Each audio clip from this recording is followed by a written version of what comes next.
Thank you, Brother Will, for doing a good job. Thank you for being here this morning.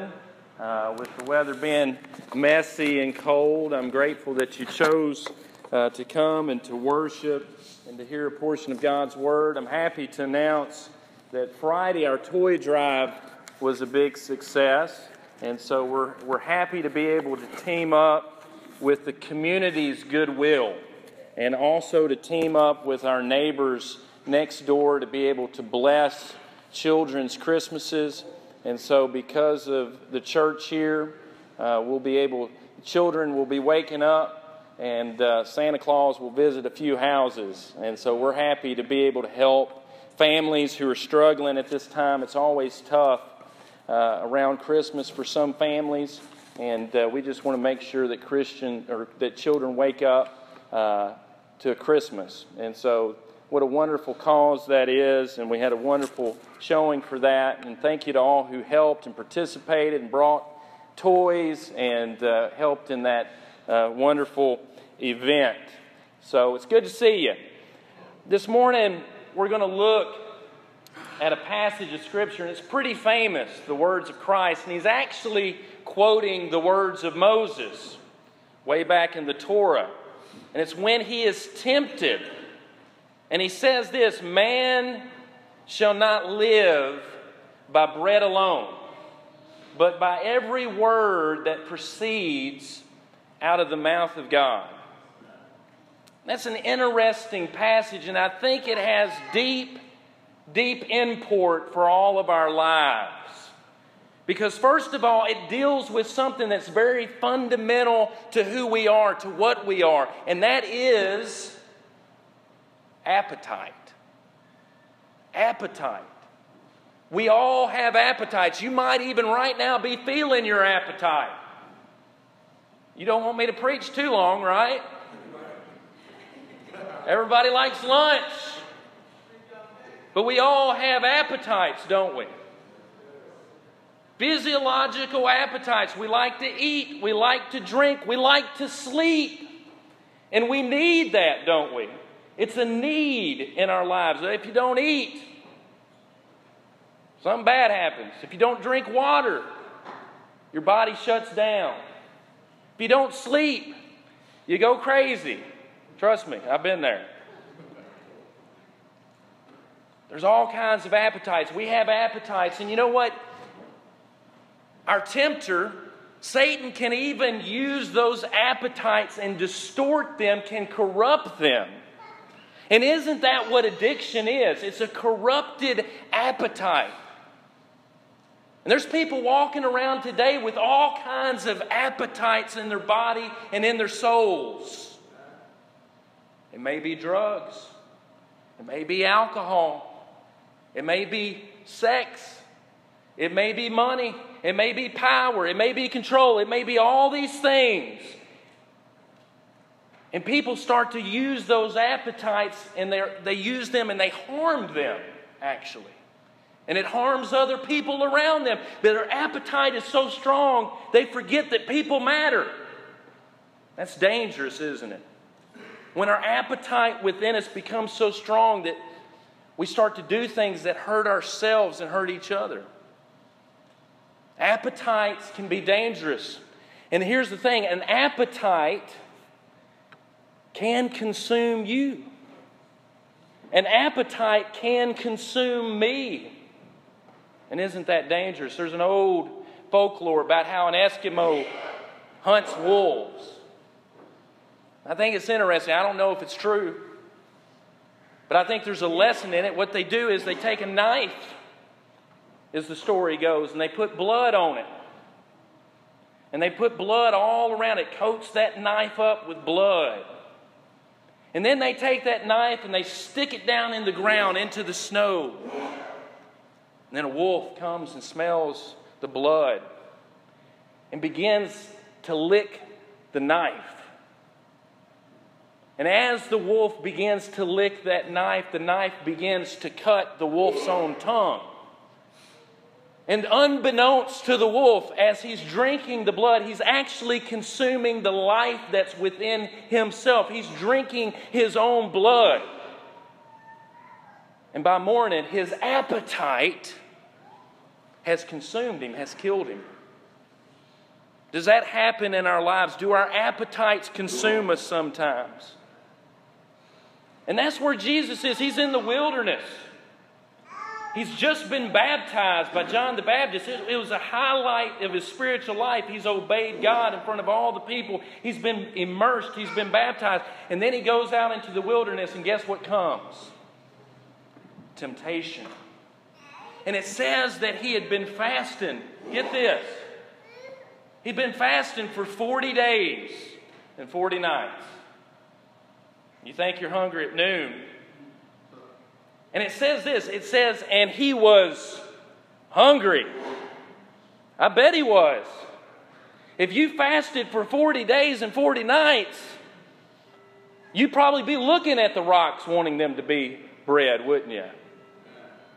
The tempter came to him and he says, if you are the Son of God, command these stones to become bread. And it's within that context that Jesus says, man shall not live by bread alone, but by every word which proceeds out of the mouth of God. What is Jesus saying? He's saying, yes, we have these physical appetites, but guess what? There are other appetites that I must answer to. That there's actually something more important right now than the appetite that I have for bread. And that my life doesn't just consist of my appetite for bread and for physical food. He says there's a spiritual appetite. There's something primary, something other than just the flesh, something other than just the material world. There is a spiritual reality. He's calling our attention that life is more than just eating food. That life is more than just clothes. There's also a spiritual vitality. There's a spiritual health that all of us have. One philosopher said it like this: there is a God-shaped vacuum in the heart of every man, which cannot be filled by any created thing, but only God the Creator made known through Jesus. You see, there is an appetite within every person walking on this earth, whether they know it or not, that they need God. They need those spiritual realities in their life. There's a vacuum. And if you don't believe that there's another poverty in this world, let me recall a statement by Dr. Martin Luther King Jr. And this will tell you how impoverished the world is spiritually. Listen to this. This was in his Nobel Prize speech.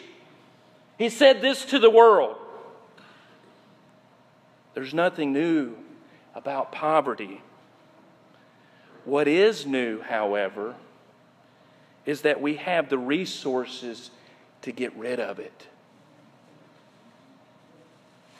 I want you to think about that. Let me say it again. There is nothing new about poverty. What is new, however, is that we have the resources to get rid of it. Do you think that there's a spiritual poverty if we have more resources than ever? We have more riches than ever. We have more technological advances than ever. We have more medical advances than ever. And there's still people hungry? Is there a spiritual poverty on this earth? If people are still starving and we don't have to have anybody starving? Man shall not live by bread alone, but by every word which proceeds out of the mouth. There is a spiritual poverty. If there's someone hungry in this day and age, right? No one should be hungry. No one should be impoverished. But yet they are. They are. Jesus says, blessed are they who hunger and thirst after righteousness, for they shall be filled. You see, there is a spiritual appetite that all of us have. And unless we know where to fulfill that appetite, our life becomes mismanaged. That's what happens. If you're not seeking the Lord, if you're not getting that fulfillment through Him, then you're going to try to find it elsewhere and it's not going to fit. It's not going to work. And that's what we see the world doing. They're looking for all the answers in the wrong places and in the wrong people and in the wrong things. So here are just a few examples of things that have a spiritual import. Spiritual appetites. Number one, truth. That's a spiritual thing, isn't it? The truth. It's hard to find these days, isn't it? There are some people who just esteem scientific truth, scientific knowledge. But that's not all that there is. And I believe wholeheartedly in the exercise of science. But guess what? There's limits to that knowledge. And the knowledge of science also has foundational principles that are outside its purview. Science cannot give you all the answers. I wish it did. But it will not give you all the answers. And it's great that our observation and that we can collect data and that we can use our rationality and we can use induction and we can figure things out. It's how we got to the moon. It's great. It's how we got penicillin. It's great. But yet it's limited and it's built on certain things that are beyond its purview. Moral knowledge is not found in science. Aesthetic beauty is not found in science. Your consciousness, to some degree, is not found in science. Think about what the foundations of good science are. You want me to tell you one of the most important things to good science? Honesty.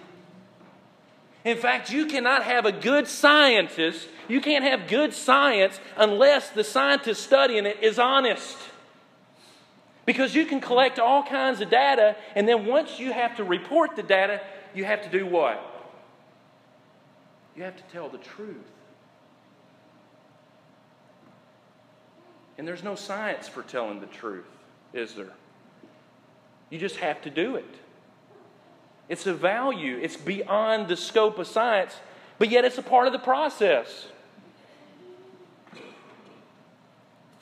If you look on the internet, I challenge you to Google scientific misconduct. And what you're going to find is a litany of people who are scientists, who are credentialed, but you know what they're not? Honest. But yet it takes that moral strength. It takes that ethical strength to be what? To be a good scientist. What else do you have to be in good scientists? You've got to treat human beings like human beings. But yet science can't tell you that. Science can't tell you how to treat people. I've read a science book before. I've read a biology book. I've read a physics book. I've read all kinds of science books. But I don't see how they say, hey, this is how you treat people. And one time they did an experiment concerning syphilis, and they didn't tell the people that had syphilis at Tuskegee Institute what? That they had penicillin. And they let them suffer for 40 years. Because they wanted to get some information. They wanted to be scientists. But that science didn't tell them how to treat people, did it? But good science is built on truth and on moral truth. Another spiritual appetite that we need in this life is not only the truth, but we need forgiveness. We need forgiveness, don't we? And what I see in the world is that there is evil. All you got to do is turn on your TV, right? Turn on your radio. You'll be confronted with evil. It'll be sometimes so bad that you just want to turn it off. You want to run and hide, right? And that pushes all of us to assume what? That there has to be some responsibility for what we do, right? That there has to be some accountability for what we do. We need to be held accountable for actions, but we also need what? Forgiveness. It's just as much as we need justice in this world, we also need forgiveness. It's just as much as we need punishment, we need salvation. This world needs salvation. It needs forgiveness, doesn't it? And that is a spiritual need, isn't it? A spiritual need in your life. No matter what relationship you're in, you're going to need forgiveness. Remember one time in Jesus' ministry, his name was going out there for all the wonderful works that he was doing. And 4 friends brought a paralytic man to Jesus. In fact, they couldn't even get to Jesus because there were so many people around him. They had to bring him through the ceiling. They tore open the ceiling and lowered him down into the house where Jesus was. And there that paralytic man was. And it's interesting what Jesus said next.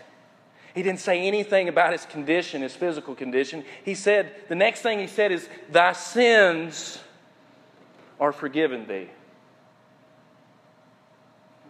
Religious guys were like, "What?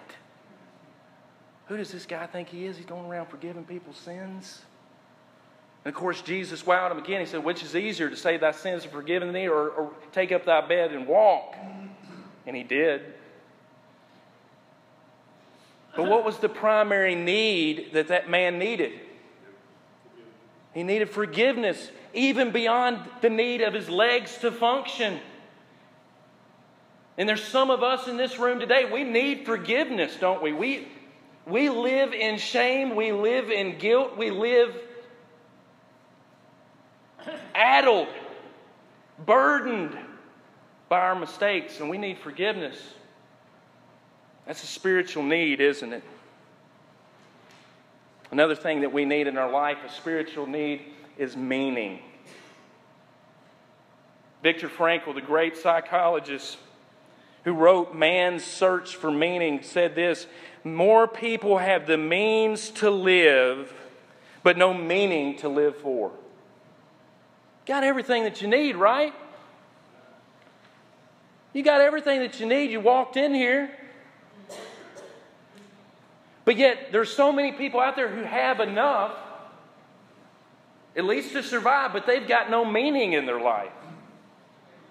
The only meaning they got is whatever pleasure, whatever thing that they're seeking after. No real meaning in their life. And they gave us all kinds of things to think about in the history of this thought. Darwin said, well, every man's will is he just wants to survive. Well, I want to survive, but don't you want to do more than that? Well, then Freud came along and said, well, really, man just wants pleasure. Yeah, and every one of us wants some pleasure, I'd say. But life's more than pleasure, isn't it? Then Nietzsche came along and he says, no, I think it's every man wants some power. That's what makes man satisfied.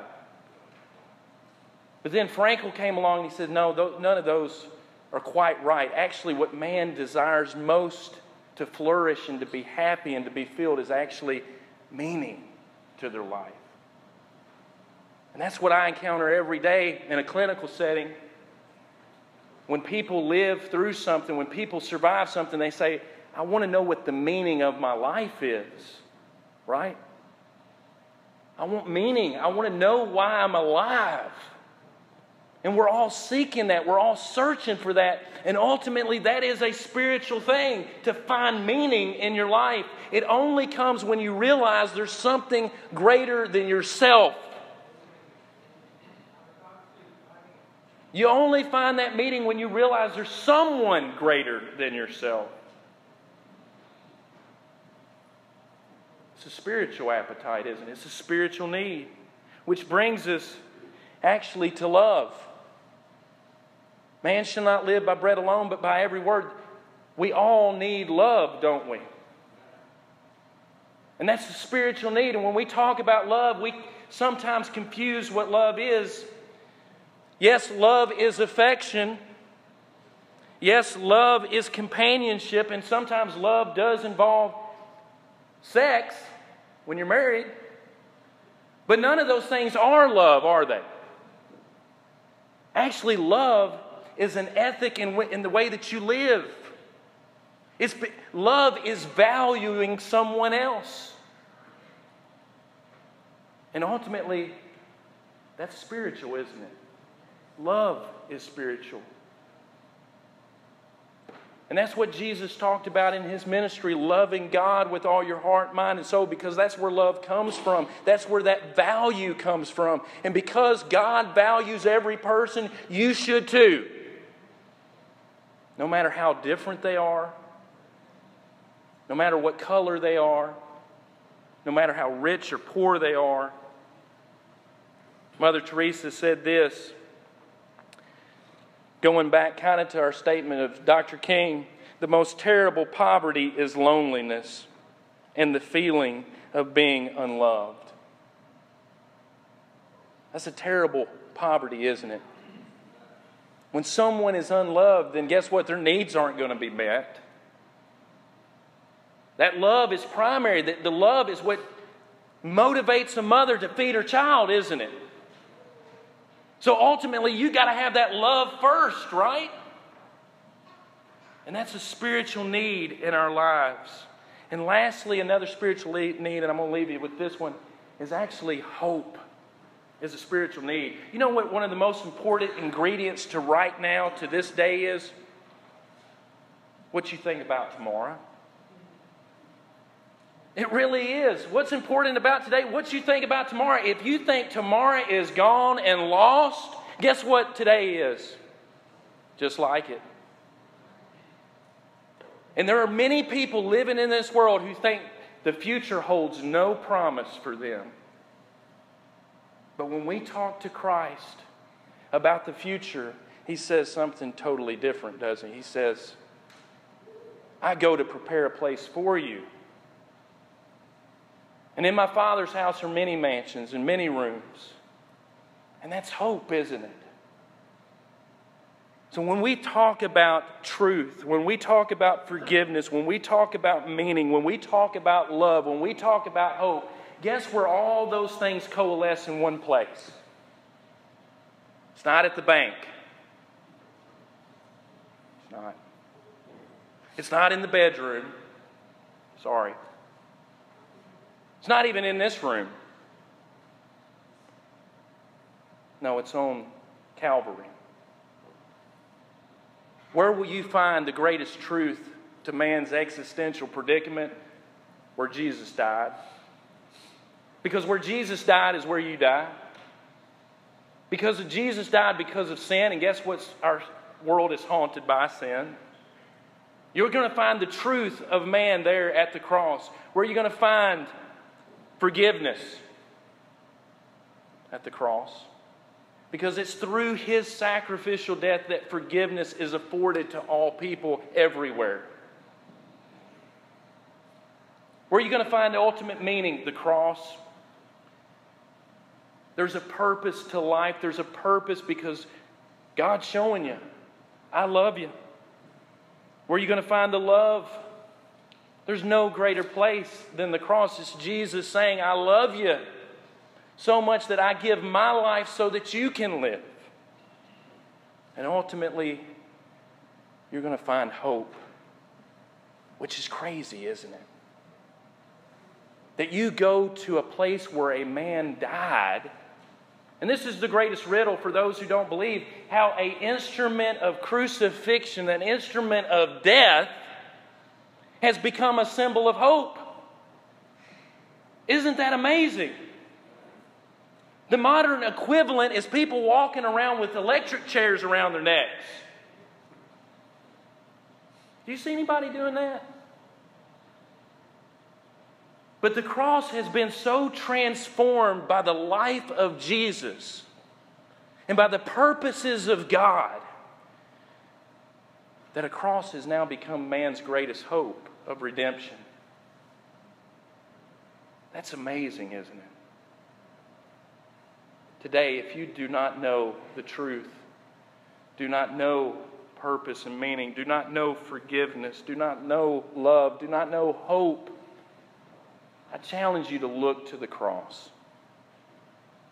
It's an enigma. There's nothing on earth like it. No one has ever quite figured it out. But let me tell you, there is a truth there that is so sure. There is a meaning there that is so profound. There is a forgiveness there that is so deep. There is a love there that is so full. And there is a hope that is so expected. It's beyond anything else. It's worthy to live your life according to. If you haven't done that today, we want to encourage you to follow Christ. To follow His teaching. And when you look at the teachings of Christ, it's unparalleled to the truth that He told.